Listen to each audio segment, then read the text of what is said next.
আসসালামু আলাইকুম বন্ধুরা, সবাই কেমন আছেন? আশা করি সবাই অনেক ভালো আছেন। আমিও ভালো আছি।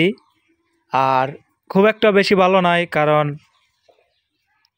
অনেক দিন পরে আজকেও আবার হসুর বাড়ি আসছি।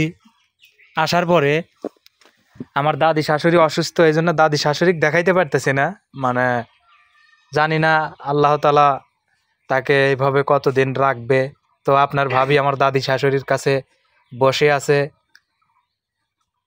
আল্লাহ যেন তাকে তাড়াতাড়ি সুস্থতা দান করে, সবাই দোয়া করবেন। আর হসুর বাড়ি আসছি দাদি শাশুড়ি দেহার উদ্দেশ্যেই। মাঝে মধ্যে বলতে প্রতিদিন এক পাক করে আসি, আইসা আইসা দেখা যায়। কিন্তু দাদি শাশুড়ির সুস্থতার কোনো লক্ষণ আমি পাইতাছি না, কারণ পইরা যায়া বাম সাইড হচ্ছে, বাম হাত আর বাম পা প্যারালাইজড হয়ে গেছে। এটা আপনাদের সাথে এর আগেও শেয়ার করছিলাম, আজকে আবার শেয়ার করতেছি। কেননা আজ কতদিন হইলো, তাও 1 মাস পার না। আমার দাদি শাশুড়ির এরকম সমস্যা 1 মাস হয়েছে সমস্যা, কিন্তু এখনো ঠিক হওয়ার কোনো সম্ভাবনা দেখতে পাচ্ছি না। তাই সবার কাছে দোয়া চাই আমার দাদি শাশুড়ির জন্য। সবাই দোয়া করবেন, আল্লাহ তাআলা যে কয়দিন তাকে বাঁচিয়ে রাখে, আল্লাহ যেন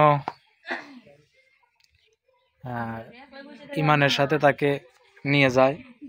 আর আপনারা তো জানেন, আসলে ঘরে মানুষ পড়ে থাকলে পারে তারও অসুবিধা, এবং যারা তাকে টানা হেঁচড়া করে তাদেরও অসুবিধা। তো আমার দাদি শাশুড়ির এমন হয়েছে যে একা উঠতেও পারে না, বসতেও পারে না, খাইতেও পারে না। তো এরকম হয়েছে। বয়স আমার দাদি শাশুড়ির অনেক, 100+। তো ওনার জন্য দোয়া করবেন সবাই। আর আমার শ্বশুর বাড়ি এর আগে আপনাদেরকে দেখাইছিলাম। আমার শ্বশুরের পরিস্থিতি কিন্তু খুব একটা ভালো না। তারপরেও আমার শ্বশুর যতটুক পারে আমার দাদি শাশুড়ির জন্য মানে করতেছে। তো সবাই দোয়া করবেন। এই যে ঘর বাড়ি তো দেখছেনই, এই যে ভাঙ্গা ভাঙ্গা বাড়ি, এক কথায় ধরা চলে। এইদিকে একটা ছাপরা আছে, এই যে। আর এই যে এটা হচ্ছে রান্নাঘর, ঠিক আছে, রান্নাঘর। আর এই পাশে একটা গোয়াল ঘর আছে, এই যে এটা হচ্ছে গোয়াল ঘর।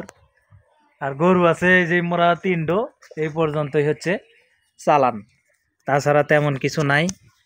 আর এই যে বসে থাকলে আমার দাদি শাশুড়ি বসলে তার সাথে একজন পিছনে বসে থাকা লাগে, ধরে রাখতে হয়, মানে ছেড়ে দিলে সে একাই গইরা পড়া যায়, এই জন্য তার সাথে একজন থাকা লাগে। তো এই ছিল আজকের ভিডিও। সবাই ভালো থাকেন, আল্লাহ হাফেজ।